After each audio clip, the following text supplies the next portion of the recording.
Hello and welcome back to Football 301. I am your host, Nate Tice. We are going to be previewing a Week 10 today. One deep dive into a game that we thought was meaty. It looked a little different after I parsed it apart. I want to talk to my partner on that about that one. And then we're going to do one thing to watch in the 12 other games that make up Sunday and Monday night, from Munich to Monday night this weekend. To help me do that, to preview these games in Week 10, as always, is my guy, Charles McDonald. Mr. Verts, how you doing today, Chuck? I'm fine. I'm fine. I'm going to get you above a 5 one time. It's like I think we got an okay, all right, fine. Yeah, we're getting all those. All those. There was a lot going on this week. I mean, I saw Ohio State in the damn college football playoff. If it were happened today, they would have to host a game to go potentially play Boise State as a 4 seed. I don't like that. I just don't like that. You were pretty upset about the ranking stuff. Yeah, well, not about who was ranked, but about how the rankings, like how it would play out. Yeah. Obviously, March Madness, you never saw that. Why is Ohio State potentially fighting for their lives to go play Boise or BYU?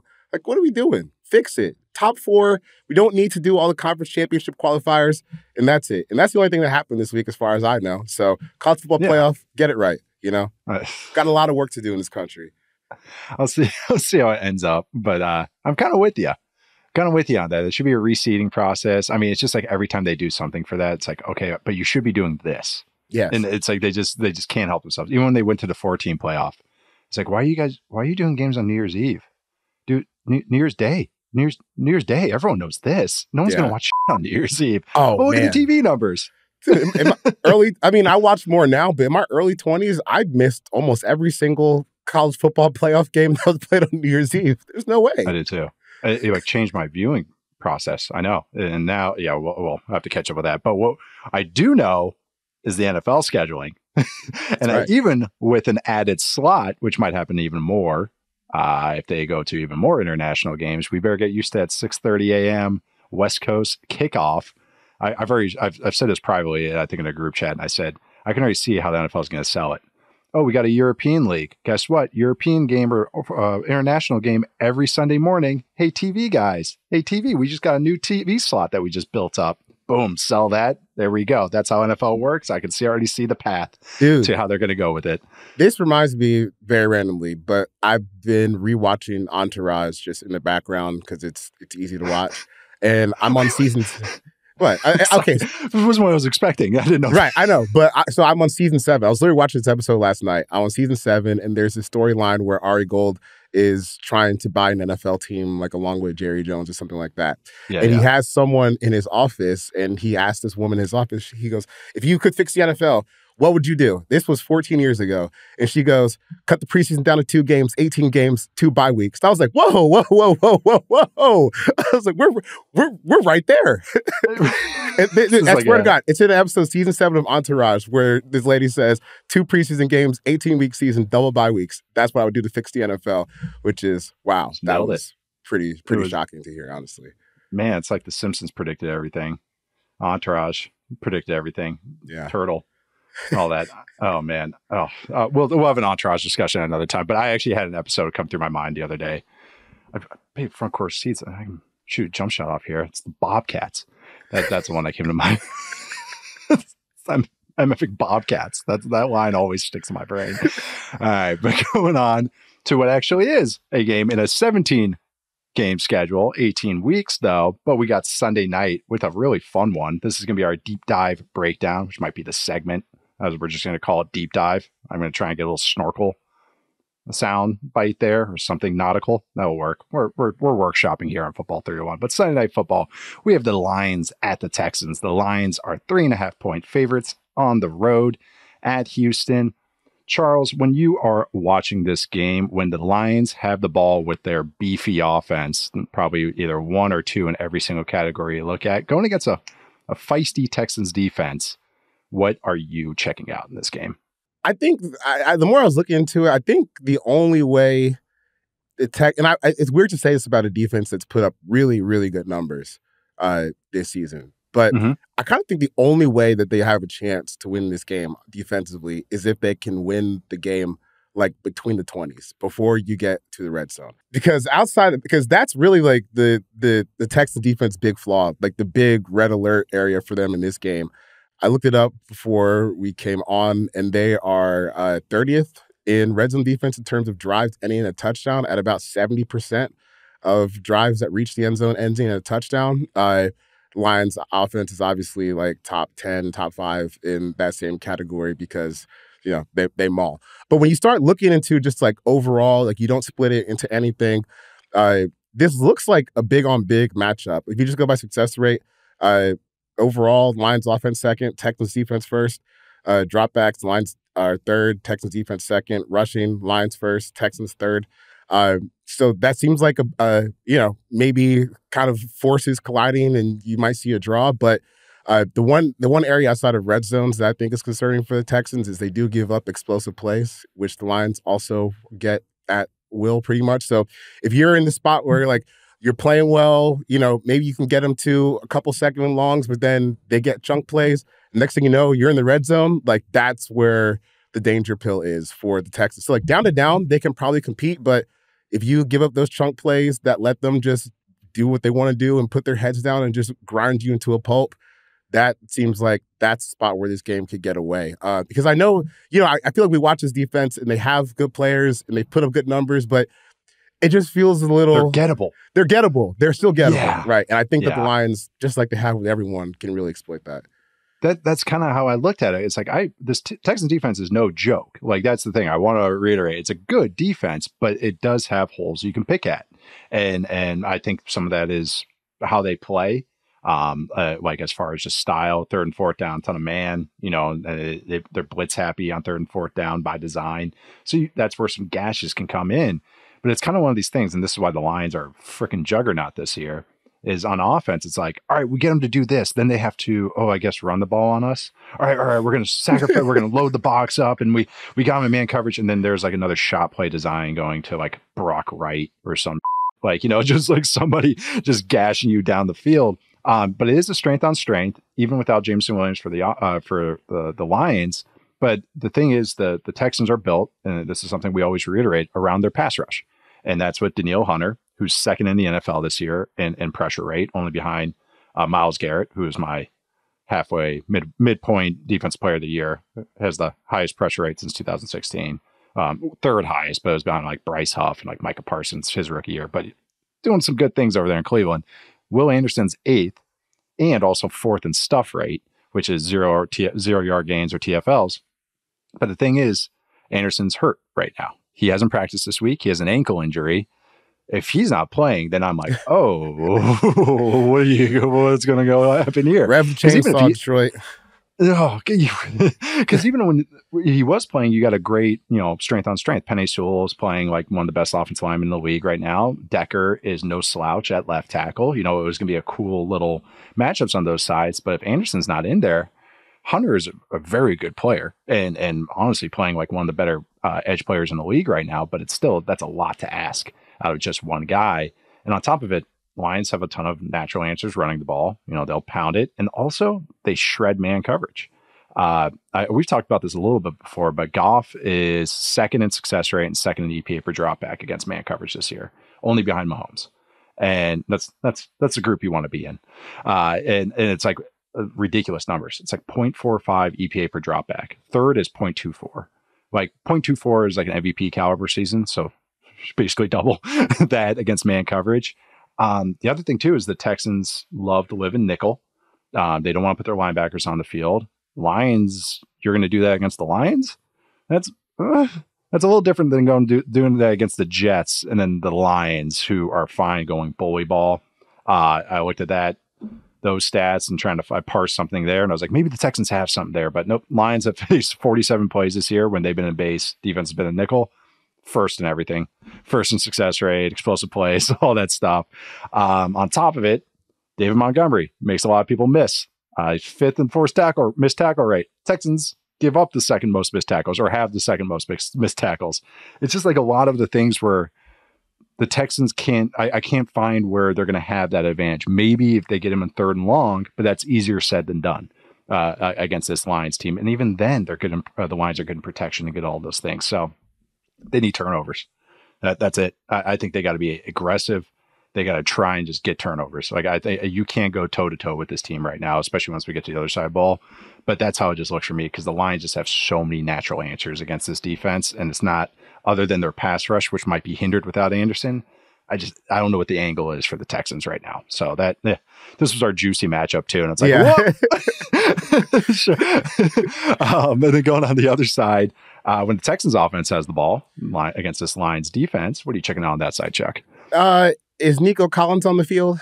Because that's the big thing for the Texans. And man, I feel like you said before the show, but we've kind of been on the Texans here a little bit. But I mean, it is what it is. This is what it is. It is what it is. And I don't think that you can look at what they've done over the past few weeks and say that like right now they're a good football team. And what we were kind of talking about before the season and that we've seen play out is, or not before the season, but earlier in the season when they started getting off, was this team is kind of put together by just a few good players, and the rest, especially on offense, and the rest is like either falling apart or still trying to come up. And when you lose Nico Collins for a while, you lose Stephon Diggs, like you see like how thin the margins get for a team like this. But if Nico Collins is back, I mean, he's been cleared to play, but it seems like it's going to be up to him whether he plays on Sunday. That would be a big boost because he hasn't played since week 5. He's still 14th in receiving yards, which is insane. Yeah, he hasn't played in a month. He's still 14th in receiving yards.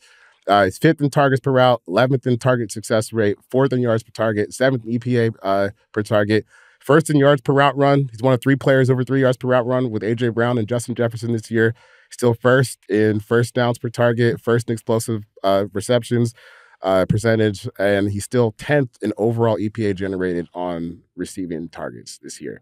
So basically, the Texans are going to get one of the 3 best receivers in the league back this week potentially, which would help them out immensely because if he's not there and if he's out there and he's not at 100%, I don't really see what they can do here because the Lions defense is pretty good now. Like they've played good football this year. And they also seem like an offense that is like perfectly constructed to deconstruct what the Texans have because I don't think they'll be able to run the ball. I don't see anyone be on the block. Ali McNeil, Zadarius Smith is going to be in town.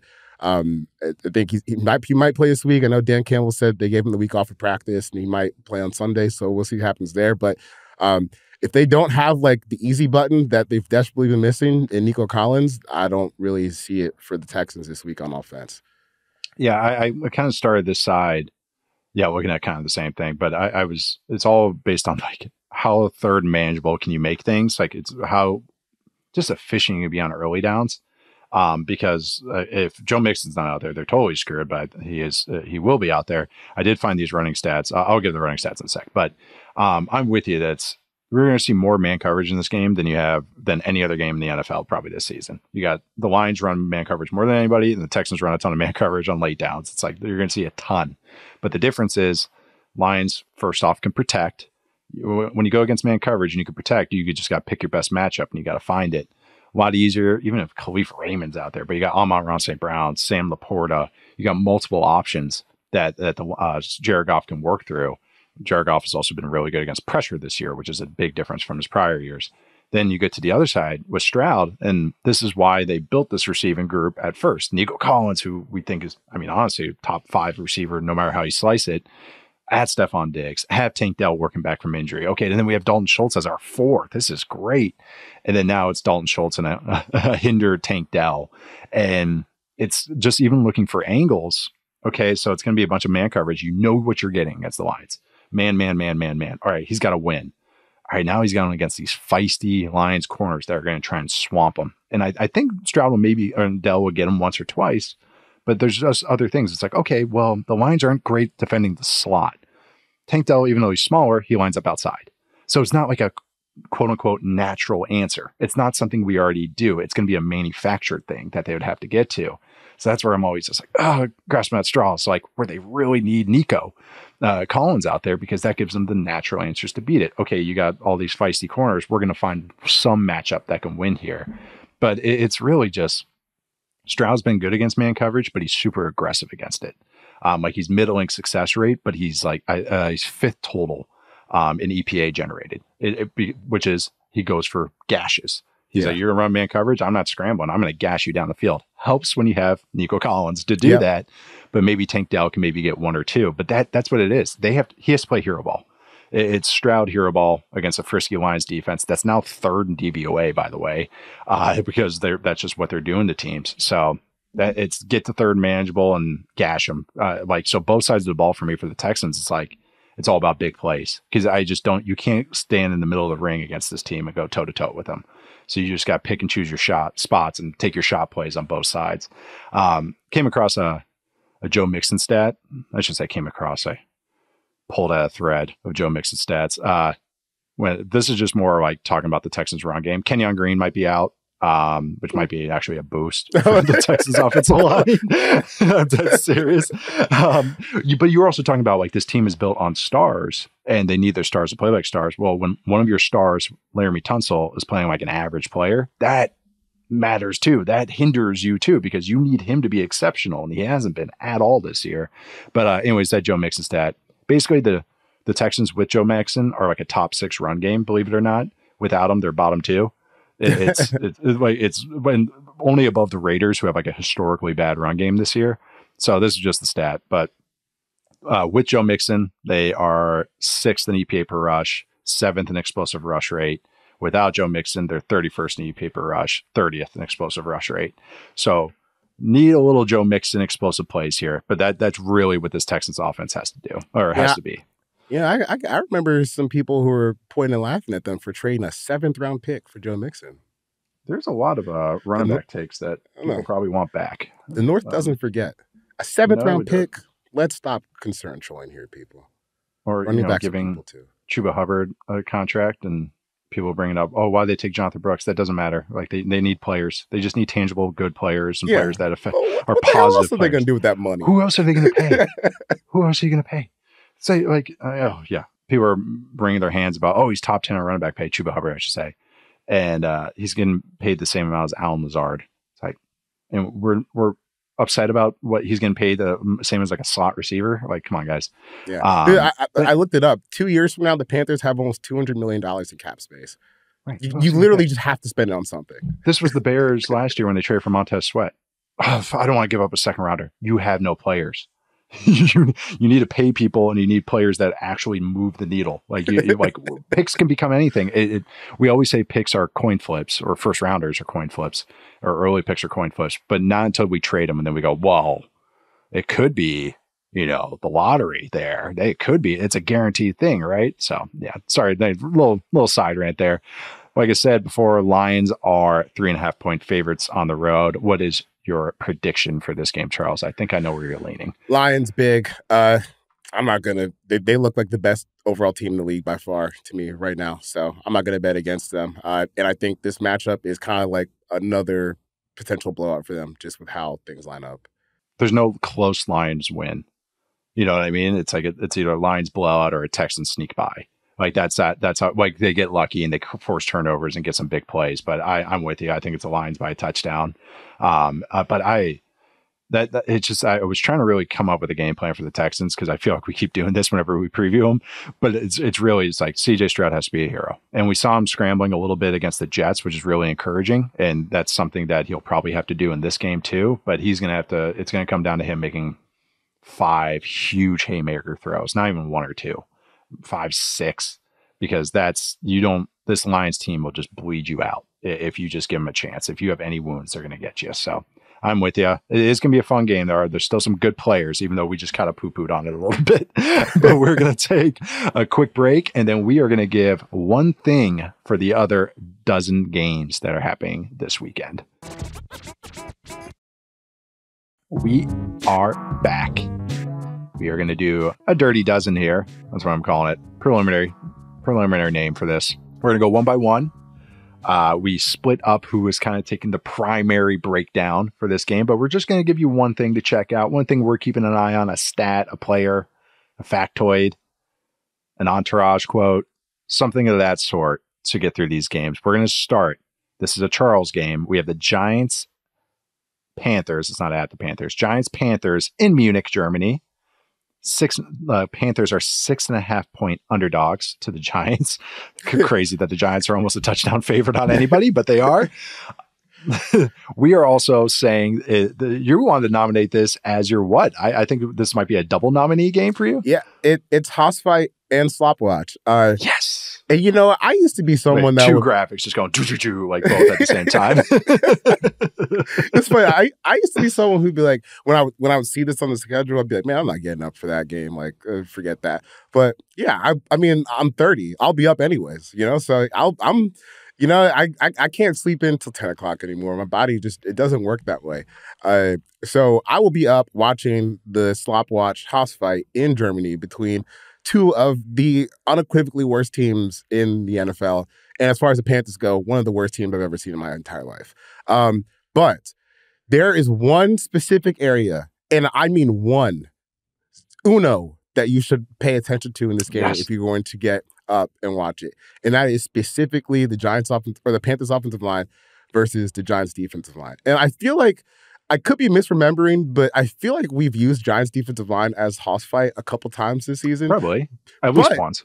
Dude, Dexter Lawrence is on an absolute warpath. And now you have a good spot for Brian Burns where he's like the clear second best player in a front seven, which I think has helped him get off to a good start this season. And then, some rotation guys that they have, some aren't playing that well, but some, are still giving them a chance to get off the field. So I think the Giants side of this is obvious when you just look at the star power that they've accumulated this offseason. But on the flip side for the Panthers, you start digging into some of the Panthers' offensive line numbers. They're really not that bad. It's like the only piece of the team that is working, and it's gotten Chuba Hubbard to have a breakout season and help them have at least one good thing that they can feel about moving forward. Hey, we can run the ball. But Panthers' offensive line, third in the rate of runs that go for 0 or negative yards. The Giants' defense is 10th. Panthers' offense also randomly 5th in pressure rate, which I'm sure a lot has to do with Andy Dalton being back there and having a veteran quarterback get the ball out. And the Giants' defense is 11th in pressure rate. So the Panthers guards that they signed, Damian Lewis and Robert Hunt, I think they're both having really good seasons. Ike Ekwonu, the left tackle, who was just abysmal last year, is startable this year. Not a bust anymore. Not a bust. it was started as a bust, worked into pretty good his rookie year, went back to a bust, and then now we're back to playable. Yeah. Yeah. And then the one guy who was kind of interesting, he just started his first game for them this week, is Cade Mays, who kind of had a tag on going back to when he was a draft player. And this is only because of my Bulldogs fandom, because I remember he was like a 5-star coming out of high school. He was down between Georgia and Tennessee. And then he went to Tennessee, and he started damn near 4 years for them at Tennessee as a former 5-star player. And then he ended up in the 5th or the 6th round. But he got his first start, this past week. And I think sometimes you can see guys like that where, they were highly recruited out of high school. Yeah. Didn't quite work out in college, but they get a chance to kind of revamp in the pros. I want to see if that can be kind of like the third guy for the interior group that just kind of sets them off for the rest of the season. And that's all I have to say about the Panthers. The rest of the team, really bad. Really, really, really bad. I watched some Panthers. I wanted to just kind of see what all the brouhaha was about. Their interior line is good. I enjoyed it. Their run game is very good, actually, I would say. They're like a top 10 run game right now. It's just not just stats, but eye test too. It's all sound stuff. That's why Chuba Hubbard got paid. No, but the Coker, though, the new fantasy favorite from everyone, actually pretty good. I actually really enjoyed him. So that's another guy if you want to check out. Undrafted free agent for the Panthers. All GFT member, by the way. That's what you said. Yeah, I keep wanting to say Larry Coker, but it's Jalen. No, it's Jalen Coker. Larry Coker, that's something different. Right? That's a long time ago. But no, don't check him out too. From Holy Cross, but interesting player there. And then seeing another Bryce Young start, all that stuff. Giants defense is no joke, though. I'm with you. Can't tackle on third down for some reason. That is just the fun. They're the funniest defense. They can't do some If they just tackle the Commanders a couple times on third down, both of those games are completely different. But but that's just kind of how it goes when you're kind of a team like the Giants, who were my prediction to be the number one pick. This almost kind of might be a number one pick bowl. Yeah, a little bit. Like this might just launch the teams, but we'll see. We'll see which one goes down. All right, going on. I didn't expect myself to be Googling, is Larry Coker still alive today? Is he? He is. He is still alive. He's 76 years old. I thought he'd be like 90. How old is he? 76. 70. That's actually younger than I thought. Dude, I thought he'd be like 90 years old. I mean, he was coaching Miami 20-something years ago. So, wow, he was in his 50s then? Oh, my God. I thought he was like late 60s when he got that job. Dude, right? Yeah. Man, he's just one of those guys that's always looked old. You know, just kind of one of those kind of people. That kind of how it goes. It's like Hank in Breaking Bad. All right, going. That actor's looked old he's in like Starship Troopers, and he looks exactly the same. That came out like 15, 20 years ago, 98 or something. All right, going on to the next game. This is a rookie quarterback battle. This is the Patriots at the Bears at Soldier Field. Bears are 6.5-point favorites. This is one of my games. First off, rookie quarterbacks. I know we said one thing. That should be the only thing. But really, I want to focus on one particular player for the Bears. Bears are facing a ton of injuries right now, especially on their offensive line. Jaquan Brisker's been dealing with a concussion. Braxton Jones is hurt, their left tackle. Darnell Wright has a banged up knee. Those guys all did not participate in practice. A player that was a limited participant was their slot, Kyler Gordon, who is a very good player, very good in the slot. Did not play last week against the Cardinals, and you felt it. And there are some great on-off stats with Kyler Gordon. So for number 6 for the Bears, okay, here we go. And I know everyone loves on-off stats. He leads the NFL in run stops, which is gains of 0 yards or negative yards. But with Gordon, so they match base and nickel. So he's only out there when they're in nickel with 5 defense backs. So when Gordon is out there, the Bears are first in EPA per play by a long shot, 0.22 EPA per play. They are 7th in yards per play allowed. They are tied for 4th in success rate and explosive play combined. Sex rate, they're tied for 4th in that. They're first easily in EPA per dropback. Just all great stats. Without Kyler Gordon, when he's been banged up, hurt. So when the Bears are in nickel, without Kyler Gordon, they're 29th in combined success rate and explosive play rate. They give up 20% explosive run rate on a decent clip. Like I would say there's like the sample size is like 30 something runs. So 1 out of 5 runs is an explosive run. Easily dead last, double the league average. Teams that are nickel. They're 23rd in EPA per play allowed. They are 30th in yards per play allowed. So they turn from if you just look at EPA per play, the best defense out of nickel to a bottom 10 defense when the Kyler Gordon is not playing. So he has to play for them is what I'm getting at. Otherwise, this Bears defense which is supposed to be what they should be relying on right now. It's supposed to be the steadying force of this team. It'll feel like it did last week against the Cardinals. But yeah, this is hopefully a mouthwash game for the Bears, or a Patriots team kind of like capitalizing on some good vibes, even if they lost last week against the Titans. But you got 2 rookie quarterbacks. The discussions about them right now are pretty crazy, which I shouldn't be shocked by, but they still are. I viewed on Twitter. I know, right? They're both very good guys. And these 2 and Daniels are doing some good stuff, and it's pretty cool. But yeah, it's going to come down to Patriots get explosive plays. Is Kyler Gordon on the field? Bears will allow explosive plays. Patriots haven't really gotten them, but Drake May is going to try. So it's going to come down to that side of the ball, dude, which I'm pretty excited to watch. I have nothing to say about the Bears. Like, when they gave up that touchdown before halftime last week, I cut that game off immediately. Embarrassing. I don't like to be like a try-hard guy, because I'm not really in my own personal life. No, you're not.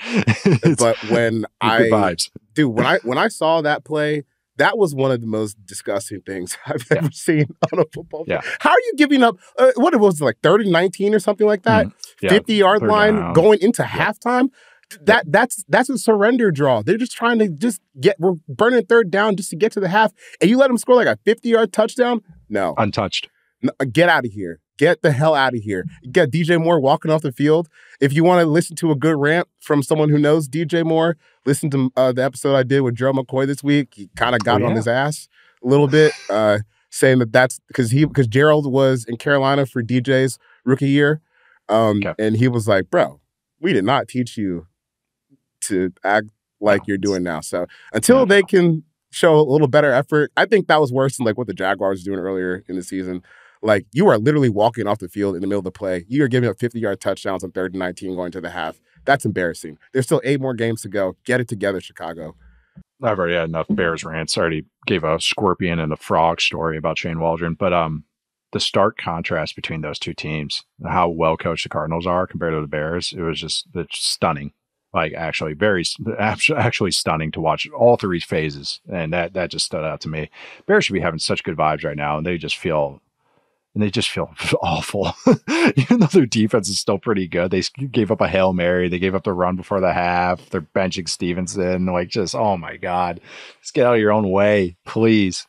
But we'll see if some chemistry can happen with Caleb Williams and DJ Moore, because that's a thing too, going on there. So good times for the Bears. Maybe we'll see some Drake May fireworks as well. But going on to the next game, a game near and dear to your heart. This is one of yours. Of course it is, because it's one of the best rivalries in the NFL. A very underrated one. That is the Falcons at the Saints at the Superdome. Saints are 3.5-point underdogs at home after just firing their head coach, Dennis Allen. What's the one thing you're watching this game, Charles? I'm actually really curious where you're going with this one. I'm here. You know what I'm here for? I'm here to watch Kirk Cousins send the word of God into the Saints franchise. That's the only thing the Saints have left this season. To Baptists pray versus Catholics. To pray and hope for retribution for their sins against NFL cap space. For those who haven't seen, obviously they traded Marshawn Lattimore this week, who, when you start digging into the numbers, still very, very good cornerback when he's on the field and helping out the team. That added a $31 million dead cap charge to their 2025 cap, and they're already $77 million over the projected cap space for next year. So have fun with that. What I will have for the Saints is some encouraging words from the Pope, who has been tweeting. If you're on Twitter, the hashtags for each NFL team sometimes will pop up with the logo for that team. And for some reason, whoever is tweeting from the Pope's English account has been hashtagging Saints, and the little Saints logo will pop up. And all 3 of these tweets that have come out recently from the Pope's account that have the Saints hashtag and the little logo, they all apply to what is going on with that wretched, horrific franchise right now. Wonderfully applied. Right. And I'll read them in the order that they came out. First, this one was a little bit not true.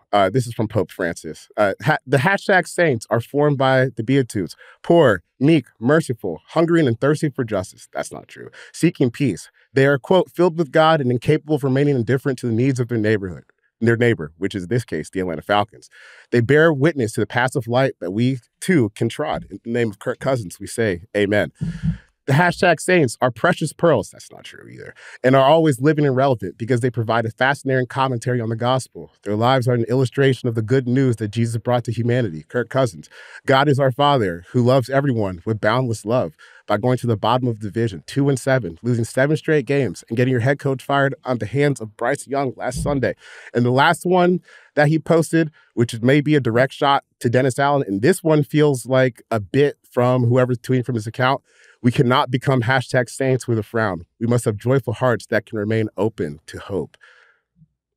That's all you have right now, Saints. You have hope for maybe 2027 when your cap space finally clears up and your roster is filled with UDFAs who haven't played a game in 3 years. That's when you can have hope again. But for now, your ass is mine, and we're going to win by 40 on Sunday.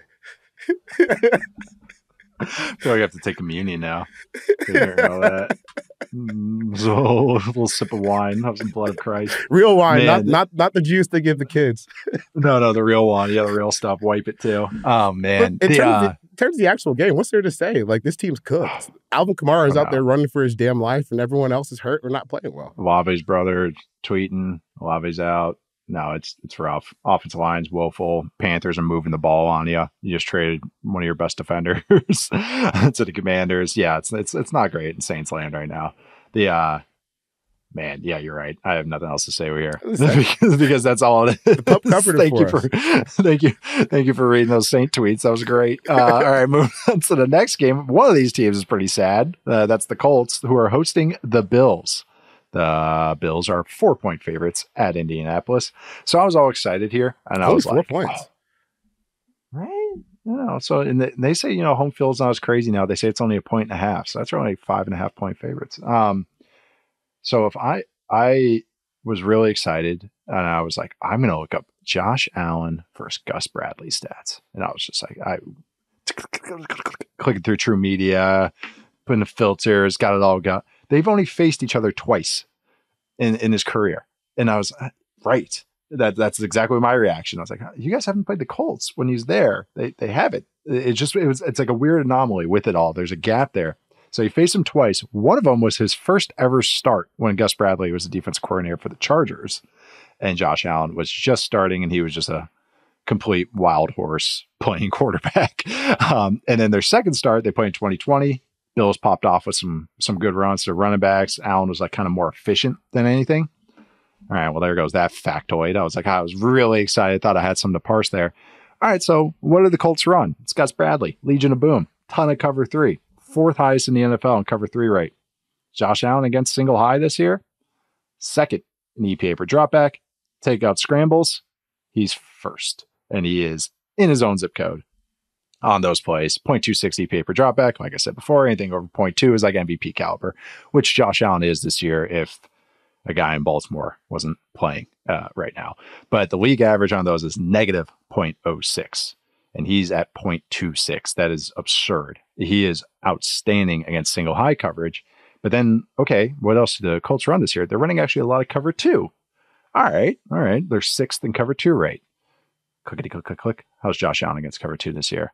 2nd in EPA per dropback. He's 20 of 25 this year against cover 2 for 229 yards.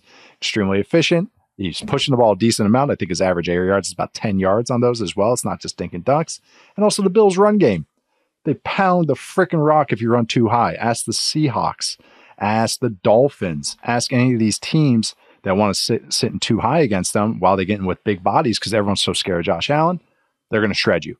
That's just what they've done. They've proven that they can do it. They have a couple of real good runs, zone run, duo run, and then a couple change-ups off of that they can really get to. So long story short, I think the Bills have some really good answers, and that's number 17 and a good run game against what's been a kind of a iffy Colts defense, improving, but iffy. They just have a lot of natural answers to it. So yeah, that's my one thing is watch Josh Allen shred cover 3 because he knows it's going to be cover 3 every snap. But yeah, that's all I got. That's all I got to say about that. All right, so moving on. Let's say nothing to say about Joe Flacco on the other side of the ball. Well, that's the thing is like you just take out my exciting stuff that I want to talk about the other side of the ball. So like that's what you get. I want to talk more about the Bills defense in the future, but now's not the time. So we're going to go to a lot of cover 2 at least. We're going to one of your games, I believe, which is the 49ers at the Bucs. The Bucs are 6-point underdogs at home. What is your one thing for this game, Charles? It feels a little high to me. 6-point underdogs at home. Because maybe not scared of Kate Otten and Sterling Shepard. Yeah, I understand. But this game has shootout potential to me. Because a little bit there. First off, the Bucs defense, this is the easy part. The Bucs defense is just horrendous. Like, they're so bad right now. And I think it seems like Christian McCaffrey may make his debut this week. Yeah. Which would be a huge boost just to even get him out there for a little bit, even if it's in, limited snaps, just to have his presence back on the field. But even without him, Bucs defense is gettable by almost every team in the league at this point. On the flip side, though, Bucs offense, even without Chris Godwin and Mike Evans, they're still humming. Oh, yeah. Matt was going gaga about him earlier this week. Liam Cohen is his guy. Yeah. This year's been interesting because Baker's been neutered to a degree. Like his air yards per attempt, I think over the past 3 weeks since Godwin got hurt and Mike Evans been out, I think he's down to like under 3 yards per attempt, like air yards per attempt, or at least he certainly was in that Chiefs game on Sunday night. But like they found the recipe for being able to move the ball. I think one of the most impressive things that you can say about Liam Cohen right now is, you lose 2 of the best receivers in the league, like just objectively, and then you figure out how to replace that production on the fly, like immediately. And they did it against a good defense in Kansas City on Monday, on the road, and they took it to overtime. You know, if you're in overtime, you still have a chance to win that game, which I think is really impressive. So Bucs offensive line playing great football. They found a running back rotation that works for them. They figured out how to call plays for Baker, and against the 49ers defense that's still just kind of like fine. Okay.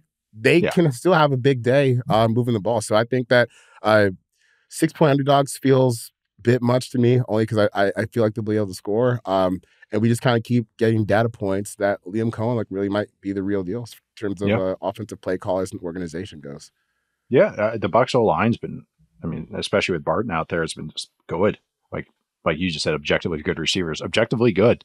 And yeah, I've been really enjoying watching the Bucs. It's not, even with the air yard stuff, like you just mentioned, it's so many receiver screens, but they're effective. And that's what Matt and I kind of talked about the other day. It's like the sign of a good offense or a healthy ecosystem is like, how effective are your receiver screens? It's like, if they're bad, it's a bad offense. If they're good, it's a good offense. And like, even without Godwin, who's phenomenal on them, they have figured out ways to get it.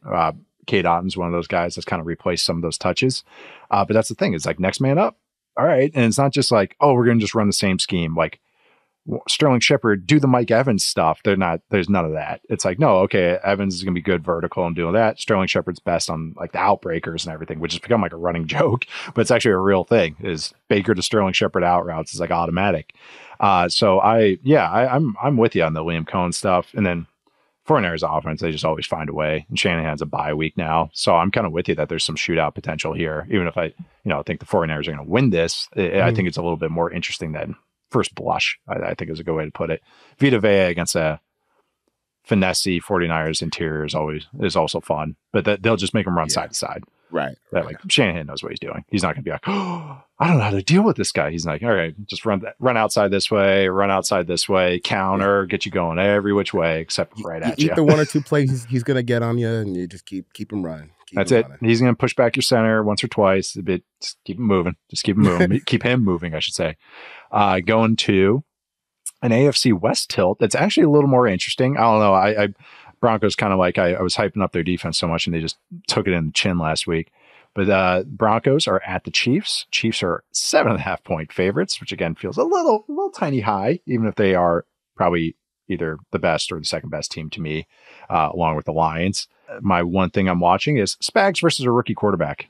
Always going to be interesting. Spags' blitz rate jumps up like significantly when he faces a rookie quarterback. I actually looked through his true media history. It's great when you can look at the coaches, all that. Other than Justin Herbert shredding him twice in 2020 when Chiefs defense was still woeful and Herbo was having his amazing rookie year, they take it to rookies. Like, this is just kind of what they do. And that's what Spags wants to do. But Broncos run game is pretty dang good. And it's really coming along. It's feeling very Sean Payton-y, very at you, fullbacks, a lot of big bodies out there. Javonte Williams just going down your throat. This Chiefs run defense is so much different than previous Spags run defenses, which is the way you get after them. They don't let up any explosive plays. They're second in explosive runs allowed. They have the best run defense in terms of success rate against running back runs in the entire NFL.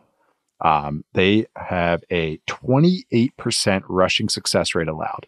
So now for context, that Raiders run game that we just cracked a joke about being historically low, they're at 28%, 27.9%. So the Chiefs run defense against running back runs turns it into every other run game to historically bad run games. That's for a defense that's so crazy on passing downs, or really all downs, the fact that they can hold up against the run, let no big plays. All right, so now we have to get big plays through the air. Okay, now we have to ask our offensive line and our rookie quarterback or any quarterback to figure out what the hell Spags is doing to us. It's just a hard bet to make over and over and over, especially with this. As good as Sean Payton is against that stuff, it's just not the personnel for it. One thing that they do have, though, one advantage, and this is one thing I'm looking at after all that setup, QB runs. This might be a Bo, don't call me Taysom Hill, Knicks game as far as running here. They are bottom 8 against QB runs. So I think, get some Reed element in there, get him going, get Chris Jones think he's going to nail Javonte Williams when he's on the outside. And there's Bo Nix running it. They're leaning more into that, but that's kind of just what I want to check out. The Broncos, they're kind of iffy passing the ball, but they do have some elements of their offense that they can attack this defense. But what they lean into is going to be interesting because it's going to be tough. You're going to be pretty tough going against this defense right now. I didn't even mention the other side of the ball, which actually is pretty cool. It's actually a kind of a low key Haas fight. It's not low key. It is a Haas fight with a Chiefs offensive line, their attack, their brutally efficient attack going against this Broncos defense. DeAndre Hopkins against Patrick Surtain, Riley Moss against the corpse of Xavier Worthy. Yeah, Xavier Worthy. That seems like a dub for Riley already. It's kind of playing out how I expected it, but that's why it's kind of not even fun to talk about. But this is their defense too. The Broncos defense doesn't give up explosive plays. Chiefs are fine with that. They're built on efficiency. So that's kind of a fun styles make fights type of game too. So really, I think that one's going to get a TV for me. Yeah. That'll get a prime TV, even if the spread is pretty big on that one. Dude, the Chiefs Bucks game was so funny because even as it's going on, people are like, oh my God, like they're averaging 4 yards a play. They're just slogging down the field. But you start looking up, they're just like still in like 90th percentile success rate. They've scored 30 points by the end of the game. They average like points per drive wise, basically like elite offense stuff. But I think people still can't adjust. They're just shoot. Oh, we're in the red zone, touchdown. It's by design. They want everything to be 3rd and 3. And then they're going to get 4 or 5. It's Seth Galina, his joke that our buddy Seth, it's 3rd and 6, they get 7 yards. It's 2nd and 9, they get 10 yards. It's like they always get one more. That works. It works really, really well. They have a quarterback that can open it up whenever he wants. They don't if you don't have to do the hard stuff, you don't need to do the hard stuff. So if you're going to get 5 yards a pop, I mean, get it. Like I think they're averaging like 6 yards to go on 3rd down, one of the lowest in the league. Like, yeah, this is by design. And it's working. Now they got DeAndre Hopkins. Way to go, guys. He looks good too. Yeah, he does. That throw and catch was so cool. Yeah. Just totally ad-libbing. 2 good players ad-libbing. That's always the best. But I don't know. I'm excited to watch this one. But we're going to take a quick break, and then we're going to come back with the rest of our one things for the rest of the games. We are back with the rest of our one thing in our dirty dozen. We have Titans at Chargers. Chargers are 7.5 point favorites in LA. This is one of your games, Charles. What do you got? When we were growing up, and for younger people who don't know, there was this website called Live Leak where you could just see some of the most heinous, repulsive videos on the internet in terms of just like, stuff that no one should ever be laying their eyes on. And I think if Live Leak was still a website today, you would probably find Chargers defense versus Titans offense, all 22 uploaded on there somewhere in the archives. This is snuff film territory. Like I don't see how are they going to move the ball against a defense that's playing this well right now. And I don't think the Chargers have had the toughest schedule of offenses that they've played against so far, which plays into some of the rankings that give them top 2 efficiency stats in what's supposed to be a rebuilding year. But it's not like the Titans offense has any juice right now. What are they supposed to do? I'm not scared of damn Mason Rudolph. And this is and what's interesting, I think, about the Chargers is not even this game, but this is kind of like one of the last games that they'll have, over the next damn near month and a half, where they can just absolutely take it to a garbage offense before we actually figure out what they're made of. Because they play the Titans this week. After that, their next 5 are Bengals, Ravens, Falcons, Chiefs, Bucks, before they start getting to like the final course of the season. So we'll find out what they're really made of after this game. But this game, I would not watch this game. I would not put this on until it's like fourth quarter and Scott Hansen's like, hey, this game's been garbage for 55 minutes, but it might be 10-10 in the fourth quarter and you should put it on. But outside of that, I don't really see what chance the Titans have to move the ball against how the Chargers are playing right now. I'm definitely leaning under if I were to wager on this game. Yeah. It's we gave a shout out. Matt gave a shout out to the Chargers defense earlier this week, and I actually studied them a little bit because I'm just like, all right, what's going on here? And some of it is just opponents face, but it's just like a lot of vets, and it's going like, oh yeah, Khalil Mack, oh yeah, you're really oh Tier Tart, oh Puna Ford, yeah, you're pretty dang good. I forgot about you. Like just all these guys, I'm like, oh, they're playing well, and when you have, but there's young guys too, but when they get pointed in the right direction and there is zero fat with the game plan is just hyper specific like Jesse Minter is doing, this is what it looks like. Like, again, yes, you play a bad schedule or a weaker schedule. Make it look like a weaker schedule. That is just always what I get to about this. It's like, yeah, they play nobody. It's like, but they made them look like nobody. And that's what you're supposed to do. There's so many times where we go like, oh, they play a rookie quarterback and the rookie quarterback goes off. And you're like, well, yeah, good defenses or actual good offenses wouldn't let that happen.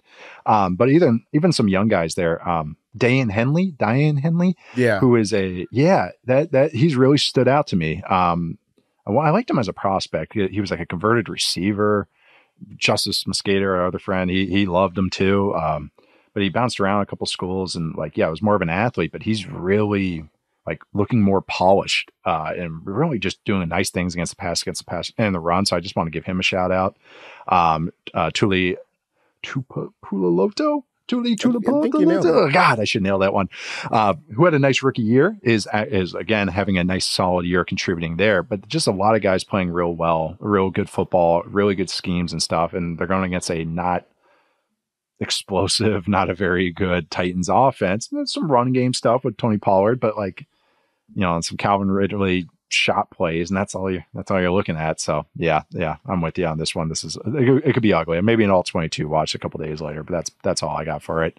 Going to this one, which is one of mine, feels very fitting actually, considering the teams.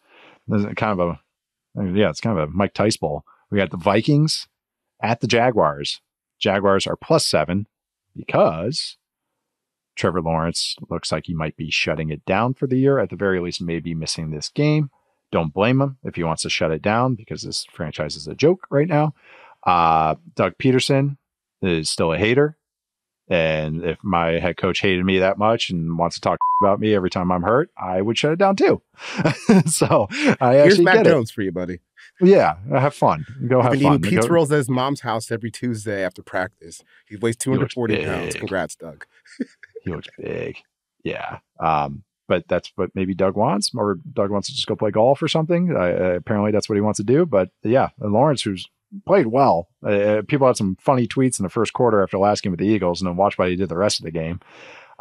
Christian Kirk is hurt again. Evan Ingram is back dropping passes. The defense blows, and they're playing rock, paper, scissors to like take reps. It's just a mess. So I understand why their franchise quarterback is just kind of shutting it down. Get some adults in the room. That's all I gotta say. The band is not lifted. I'm peeking open the band a little bit, and then I'll close it back down. But Vikings, this should be a game they take care of business. They have an offense going against a defense that's predictable. And then now they have their Brian Flores defense potentially going against Mac Jones, left tackle that is now playing on the other side of the ball. Scherf got hurt at guard, so there could be some funky moments in this game unless like Doug Peterson gets motivated, which I would bet against. All right, going to an NFC East brouhaha. This is one of your games. This is the Eagles and the Cowboys. Philadelphia they're playing at Dallas at Jerry World. Dak might be shut down. Is shut down. Yeah, he's on IR. He's on IR. I think they like hedged against it, right? They like said like we might keep him. I can't remember, but he's hurt. I thought he's out for at least a couple of weeks. Yeah. Okay. Yeah, he's out. That's all that matters. Cowboys are 7.5 point underdogs at home at Jerry World. All right, Charles, what's your one thing for this game? I just saw today Dak Prescott. I just saw this just now. Dak Prescott might need season-ending surgery on his hamstring, so he's gonna be out this week. Out. What's there to watch? Saquon Barkley. Not Trey Lance, I guess. Not Trey Lance. Yeah. Why did you trade for him? This is the perfect game to trot him out there. Like no one gives you don't need a quarterback battle for whoever's behind a $60 million quarterback. Just throw him out there and see what happens. You traded a pick for him for that reason. But whatever. They're gonna play Cooper Rush. I mean, with the way the Eagles defense is playing right now, scoring points seems like it'd be tough to come by. But I'll give a bit of fantasy advice. I would just throw anyone with an Eagles helmet out there into my starting lineup. Jalen Hurts, AJ Brown, Saquon Barkley, any backup tight end, any backup running back, because how the hell are they going to stop this offense? Like personnel-wise, I don't think they obviously don't have the horses for it. They're not going to score a lot of points on offense. This is I think this is just another bad game. Like this is one of those games where I was like, hey, Dak plays. That might be interesting, but he's not. So it's not interesting. It's not. The Eagles defense is probably the most interesting part about all this. Eagles offense is kind of, it's the stars. It's what you expect. So like you said, but it's their defense is interesting. I like a lot of the young players. So check out some Eagles young players when you're watching this game. Zach Bond has been a great signing for them, but just all the Cooper DeJean, Quinion Mitchell, all these guys, they're really stepping up. So that would be the thing I'd focus on when I'm watching this game, because it's not the Cowboys offense. I'll tell you that. No, there was the best way I can explain the Cowboys offense. There's a very funny play last week when they played the Falcons where they were in the red zone and Dak Prescott ends up scoring a touchdown where like 4 Falcons got free on pressures and somehow he escaped it. But if you screenshot it like right before every Falcons player loses their motor controls and falls over each other, there's four Cowboys offensive linemen chasing their defenders, trying to push them back past Dak Prescott. And there's Tyler Smith just on an island near the line of scrimmage, just beating the absolute crap out of some Falcons defender. And now Dak Prescott's not there. So it's going to be tough. Has that become one of your favorite? That's one of my favorite little bits now. Yeah, your subsets of things is one lineman winning and the other 4 losing. That's like your favorite. The Bears Darnell Wright one was another one you brought up. That was another one. Yeah. And there's Tyler Smith just out there as a man, just built like a damn mountain, beating the hell out of some Falcons pass rusher while everyone else is getting beat around the ground. It's good. It's a great little subsection of bits. I wish they got Jonathan Mingo. At least they got that. Maybe he can play left tackle. I mean, he's not going to get on the field over CeeDee Lamb. I said this on the show earlier this week. Are they after the trade deadline? It's like, are they moving him tight end? Like, is he an F now? Like, because he can't line up on the outside, and CeeDee Lamb's best in the slot. So it's like, what are you guys doing here? No one knows. No one knows actually what they're doing. Jared probably forgot he made that trade. I've been trying to think. I was like, he thought he was trading for a different Mingo, but like no Mingo came to my brain. Like, so the bit fell away. But I think that there's got to be someone from the early '90s I'm thinking of. But I'll finish the bit Mingo, tomorrow. Who left the NFL a few years ago? That's all I got off the top of my head. Daniel Radcliffe's favorite player. Yeah, maybe probably shouldn't look up why he didn't actually make it. Yeah. All right, moving on to the next game. We're gonna go with Jets at Cardinals, which is one of my games. Oh, what's the spread on this one? Actually, the Cardinals are 1.5 point underdogs to the Jets, but they are hosting them in Arizona. It's kind of, I guess some Jets fans are going to be traveling. They're feeling good about themselves. They got a half week or a mini bye, I should say. Really actually had some notes for this game, believe it or not, because it's Cardinals are involved.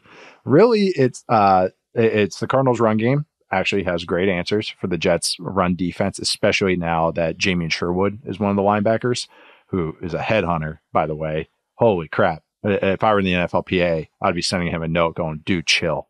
You can't be looking to knock out guys at games like every time you play. But the Cardinals have some great run answers for them. The Jets, this is anytime I talk about the Cardinals, it's going to be about non-zone runs. So duo guys with or pullers, gap scheme is usually guys with pullers, pin pull, those types of plays. Jets bottom 3 in defending those runs, bottom 5, I should say, in defending those runs. They give up 4.8 yards per carry on those types of runs. Teams break a lot of tackles against them because probably going to the corners who play really aggressively, just kind of figuring out how they go there. They like to have their safeties rally down. This is what the Bills got after them a little bit. Like they just kept running into light boxes, and then it was like one-on-one with the safety. So this is when the Cardinals thrive against. On those types of non-zone runs, they average 5.5 yards per carry. James Conner is a monster on those. They're getting Trey Benson going a little bit. Their day 2 running back pick from this selection or from this last draft, who's very explosive. They're kind of easing him along. But they have some natural, God, I gotta stop saying natural, but some clean run answers here that they can get after this Jets defense. So that's what I'm checking out. I'm always just watching the Cardinals run game. Like really, whenever they're involved in a game, that's what I'm checking out because I think it's so fun. They also, because those safeties fly down to fill the run, they actually are susceptible to play action plays. They're 30th in explosive pass plays allowed against play action. They're 28th in scramble EPA per play allowed. And I was like, why is that? They got some speed up front. Like it's because they're so aggressive. They do all the gains and stuff. And because their linebackers and safeties are so aggressive to fill the run, that then they have to do the classic, like, oh, where they go, rally backwards. So look for some Kyler scrambles. Look for some explosive shot plays. They're pretty good defending tight ends. So Trey McBride might be but it might be a Marvin Harrison Jr., Greg Dortch, maybe Michael Wilson. I can't remember. Michael Wilson, I believe, is practicing. But those guys, like, look for those guys to get chunk plays because that's what you're going to go at. So run the ball, classic chunk plays. But I do have one interesting thing on the other side of the ball. Also, the Jets have 500 million injuries. Morgan Moses, Tyron Smith just sat out practice because he's old.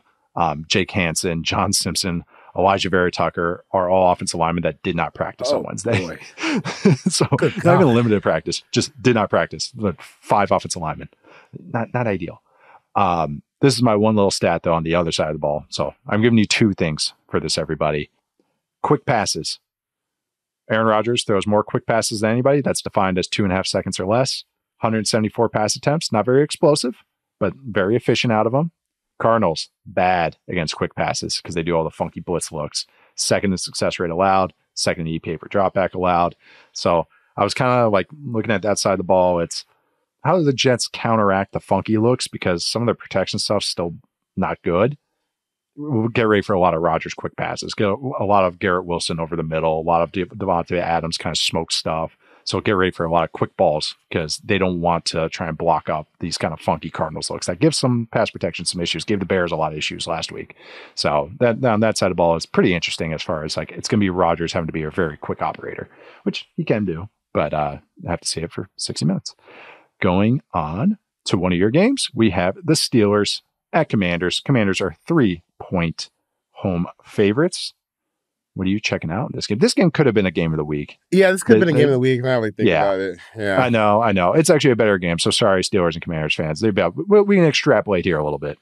Yeah. I mean, when you just look at the numbers, this is one of the best offenses in the league going against one of the best defenses in the league. And I think that this will actually be a fun litmus test for the Commanders, again, to see where they are. I know that like the Bears were supposed to be basically like their first big test in terms of defense a couple weeks ago. And then we saw how undisciplined that ended for Chicago. And it feels like that one play might unravel their entire season. This is still just a fun matchup. And when you look at the numbers for the Commanders offense, 3rd in yards per play, 3rd in net yards per attempt, 1st in points per drive, 2nd in turnover drives, like success rate, they're all top 5. EPA per play, they're all like top 3. This is an offense that has been, I mean, easily the most surprising unit, I think, in the league. And then the Steelers having a good defense, that's just kind of what they do. But I did, when I was looking this up, I remembered that Mike Tomlin had a crazy record against rookie quarterbacks in his career. He's 25-6 against rookie quarterbacks as a head coach in the NFL. Do you want to take a quick guess on who the last rookie quarterback to beat Mike Tomlin was? It was last year. It happened twice last year. I'll give you the first one. The first one was C.J. Stroud last year. Okay. Texans absolutely trounced the Steelers. Then later in the season, he lost to another one in division. Oh, in division? Division. DTR? Yeah, DTR. Yeah. The Browns game. I looked up the stats for that game, and he had 160 passing yards on 43 attempts. So, like, they got nothing out of Dorian Thompson Robinson the whole game. But, the quarterback wins, so that's a dub for the Rook. The other games that he lost to Carson Wentz, Dak Prescott, and then there was a Brandon Weeden game in 2012, and then 2007, Troy Smith, quarterback for the Ravens, Ohio State legend, beat Mike Tomlin. That's one of the 6. You got Dak Prescott, you got C.J. Stroud, and then there's Dorian Thompson-Robinson, Troy Smith, Brandon Weeden, Carson Wentz. I love that it's capped by Troy Smith and DTR. Right? It's like a very fitting. Like those are 2 guys that are cut from the same cloth, so that actually works out great. Both those guys can run too. Maybe seeing here, you got Jayden Daniels. I've been studying the Commanders a little bit because I want to write about them soon. But I actually had some notes on this game because I actually think it's pretty interesting. It's kind of similar. The Commanders have the best run game as far as running back runs. So even if you take out the Jayden Daniels stuff, it's better than the Lions, better than the Falcons in terms of success rate. Not very explosive, but it's just so efficient and really. Guys, I feel like I have to say this every week now. Like the Commanders' offensive line is like one of the most surprisingly good units in the entire NFL. Like they're legitimately good, which is just really crazy because I thought they were going to be middling this year. Steelers are 6th against running back runs. And they're the best team in the NFL defending scrambles, so I think that's very interesting. They can stop the runs or slow it down at least, and they're good at kind of corralling scrambling quarterbacks. But the other thing, and I think this is so important in this game, Commanders are phenomenal on 3rd and 4th down. 2nd in the league in terms of success rate, only behind the Chiefs. Mahomes is always up there, and he has crazy numbers this year. They're best on 3rd and long. The Steelers are the best defense in the NFL on 3rd and 4th down. So I think that's going to be awesome to see because that's really been like keeping the Commanders team alive is how effective they've been on 3rd down. A lot of it because of Jayden. So now I get to see a Steelers team this is what they thrive in. So yeah, very fun styles mixed fights game here, and maybe one we should extrapolate it. That's why we try to do it right here. We give you like a little. It wasn't a deep dive. This was like a snorkel dive. Yeah, to get you some factoids here, dude. I've really grown to love watching Jayden Daniels scramble on like some of these 3rd and long plays. No one hits him. Dude, because he'll be running, and then it looks like someone's got a clean swipe of him. Because whoop. Yeah. Nope, I'm dipping out the way, and then he's so fast too, so it's hard to catch up with him. Fast.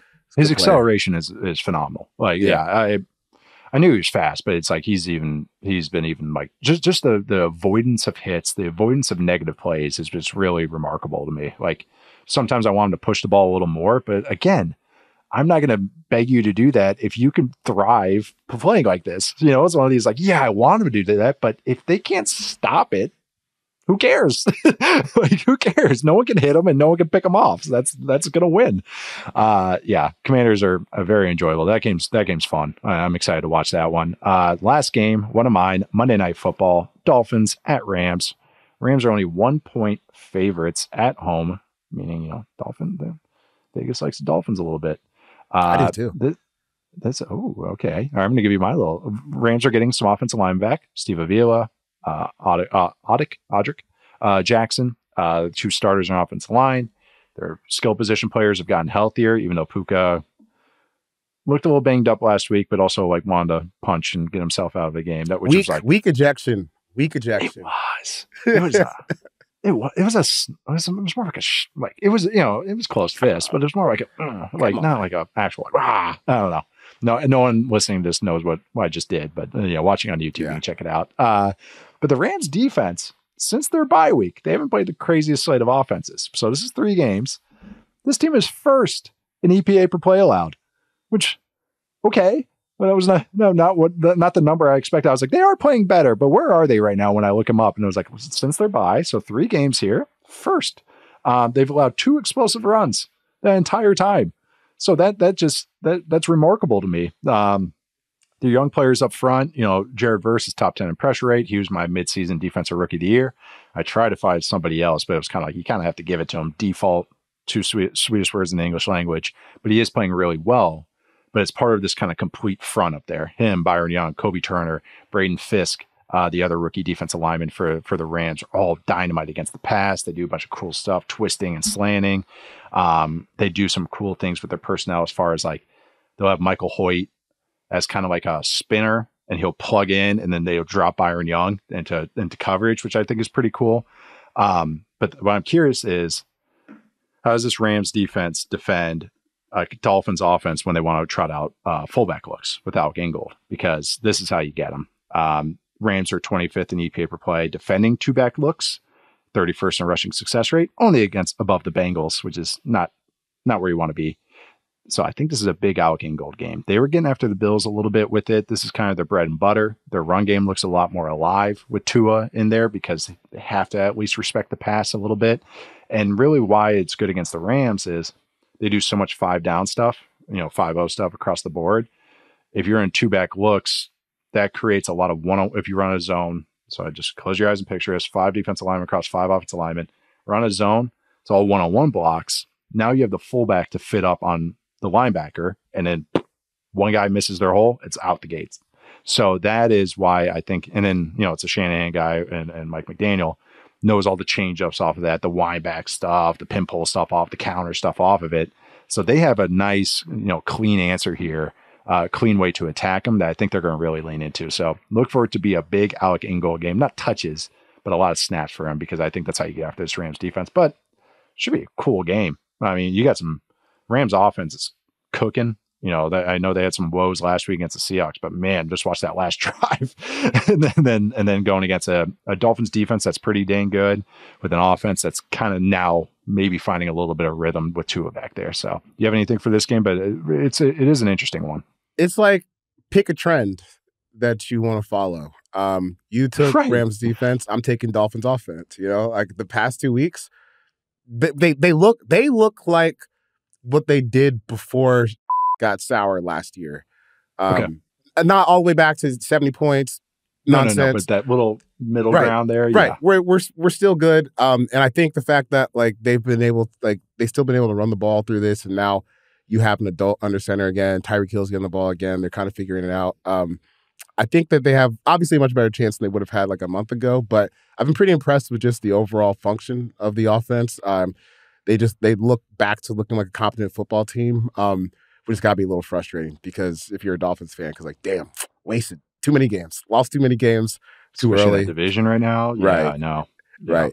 Yeah. And this is where you see, you know, the values of winning early season games, because now if you're a Dolphins fan, you want to make the playoffs. You got to win like 7 straight games, or 7 of your next 8, potentially 8 games to get to 10 wins. That's a tough call. But I do think that they can give the Rams a tough game on the road. Just how their offenses play right now. It's been interesting because as the offenses come back, the defenses play pretty poorly. And I think some of that last week was just Josh Allen and the Bills being the Bills. Week before that against the Cardinals, a little more concerning, I think. But they're playing at least the best football of the season. And I kind of get why Vegas is on them a little bit. I think they can win this game, but it's going to be a fun one. No, this is going to be a great one. I'm glad it's Monday night. Same. And 2 cool offenses. And I think that's a great way to put it. And the Rams passing defense, you can still get after them. Like, it's like the DBs, you can, and this is by design. They want you to just hold the ball and let their crazy pass rush get home. But if you can hang in there for, like Geno kept trying to do, hang in there for 3.5 seconds, you're going to get chunk play. So that's why it's basically the Rams defense that's just to hold off those chunk plays, try and then not get beat up if they go big ball and see it. But Rams offense, Dolphins defense is pretty cool too. That Rams offense can cook. All right, we are going to wrap it up with one quick mailbag question.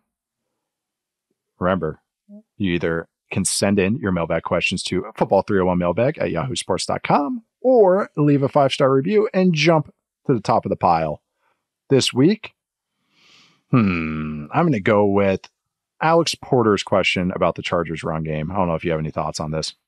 I was wondering if, from Alex Porter, like I said, was wondering if you had any opinions on the Chargers run game and why it still seems to be pretty inefficient. What do you think? What do you see as the issue? And is it fixable in the short term? They had, for me, I would say they had some offensive line injuries early. You know, a couple guys all got hurt, banged up. They're still kind of figuring out that. Also, I think some of this is by design. They kind of want it to be ugly and everything, but they're not all the way there. Like, I think it's more just solid and everything. You know, some of the tight end blocking is just okay. It's more of a mindset than actual like, oh, our guys are really good. You know, they're like, no, this is just a philosophy as opposed to an actual thing that they can lean on. Dobbins is still effective and all that. I think it's just that they don't quite have the horses to do what they want to do all the way, and that's why it just kind of looks as it is. I don't say it's a bad run game. I think it's sound and all that. I just think that they just don't have the horses, especially along the interior of the offensive line, that can really get them over the top. And I mean, they're using freaking like 300-pound tight ends and everything. So when that personnel gets in there, you kind of know what's coming. You know, so I think they're working on it, but that's maybe they need another. No Chargers fans wants to hear this, but they need another offensive line pick in next year's draft, which I think they might be doing anyways. But you have any thoughts on this? I think philosophy over execution is probably where they are right now. I almost shudder to think what the numbers on this would look like if J.K. Dobbins wasn't able to pull off an explosive every now and then. Because like their success rates near the bottom of the league, they're worse in the league in terms of like percent of drives that don't get a first down at like 45%. So almost half their drives are just DOA. And part of that is because they want to run the ball on first down and they still are not actually very good at it. So, if Justin Herbert wasn't here, dude, oh my God, it'd be the worst offense. Holy crap. It'd be the worst offense in football, probably. But you can still see where they want to move with this. And when you say philosophy, like I think you can even see where Greg Roman's trying to match some stuff that they did in Baltimore. The Scott Matlock stuff. Their number 44, the guy who's supposed to be their Pat Ricard. No, not Pat exactly. Ricard. He's not Pat Ricard. Not in the slightest way is that guy Pat Ricard. So I said it like week 1 or week 2, go get a real fullback. And I think that some of this can actually pop off, but they're doing it their way for now. Luckily, you have Justin Herbert in a top 5 defense, so you can win a bunch of games to win that. Yeah. That's the thing. They're trying to build like a good, like none all of it's sound. Like I'm not like, why are you doing that? Yeah, it's just they just can't pull it off consistently. I mean, every time I watch them, I'm not like, man, what are you doing? What are you doing? And then I look at, I'm like, oh, actually, that was interesting. Wow, they only scored 20 points. Wow, they're like bottom 5 in success rate. Like, really, that didn't feel that way. It's maybe because there's the 8 to 10 Justin Herbert throws that are just the best throws you'll see all week. He's playing amazing right now. And then the stats don't reflect how well he is playing, but the bones for the Chargers right now are really good. The baseline that they're building right now. I mean, they're winning games. Yeah. It's not like they're losing and everything. So like you said, you can do a lot. You can see remnants of that at times. Yeah. It's like you said, a really good defense with Justin Herbert is not a bad formula to have. It's just, they're just working at it. They got to get the other horses. And Ladd McConkey rocks. That's the other thing I got to throw out there too. All right. Closing it out today. That was a ton of fun. Matt and Charles will be back with me on Tuesday. 3-man weave. That's right. Superlative show in some way, shape, or form. Either power rankings, some awards, stuff. Just a stuff show. So make sure you check that out. It's going to be a ton of fun. I am Nate Tice. You can find me at Nate_Tice. Where can they find you, Charles? You can find me on Twitter at 4verts. Just tweeting through life these days. I'm going to post about some football, post about some music, and keep it chugging. Chug along. You're making like a playlist every day now. I feel like you send a new one every single day. It's better than watching the world burn. Make a playlist about the world burning. There we go. Start out with the REM. But subscribe to us, Football 301. Follow us, rate us 5 stars. If you don't want to rate us 5 stars, just tell me on Twitter. I can deal with that. Watch us on YouTube as well. On the Yahoo Sports YouTube channel. You can follow us on Snapchat if you're into that type of thing. Thanks to Brett, Stone, and Adi, as always, behind the scenes, making us look good, or at least somewhat good, as I stumble through this ending. Thank you all so much for listening. Enjoy your weekend. We got a couple good college games, like you said. We got some great NFL games. Should be a fun weekend. Hope you enjoy it. See you guys next time.